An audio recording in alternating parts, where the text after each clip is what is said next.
أنا زهقت. كل يوم بصحى على نفس الهم، والمرض بياكل فيا. محدش حاسس بيا. انت فاكر انك اول واحد يتوجع؟ تعال اقولك على نبي كان كل يوم يصحى على ألم اكبر. سيدنا ايوب عليه السلام.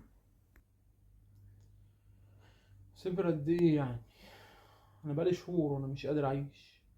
سيدنا ايوب عاش الابتلاء سنين مش شهور. كان راجل غني عنده اراضي وغنم لحد ما عينك تجيب. كان عنده خدم، وكان عنده 14 ابن و14 بنت. وفي يوم وليلة كل ده راح. ولاده ماتوا، ماله راح، جسمه اتملك منه المرض. حتى زوجته اضطرت انها تشتغل عشان ياكل. كان لسه صابر. مجاش عليه يوم واشتكى لحد. كل الناس طردوه وقالوا ده ربنا غضبان عليه. ما فضلش معاه غير زوجته فقط. برغم كده قال كلمة واحدة بس: أني مسني الضر وأنت أرحم الراحمين. ده امان مش طبيعي. وعشان كده ربنا قال: إنا وجدناه صابرا نعم العبد إنه أواب. حتى وسط الوجع كان بيرجع لربنا.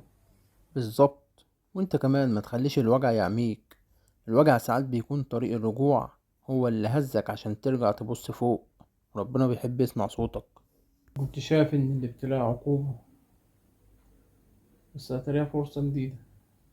فرصة. فرصة تنظف فيها قلبك. زي ما قال النبي صلى الله عليه وسلم: أشد الناس بلاء الأنبياء ثم الأمثل فالأمثل. انا هبدأ من تاني، وهقول ربي إني مسني الضر وأنت أرحم الراحمين.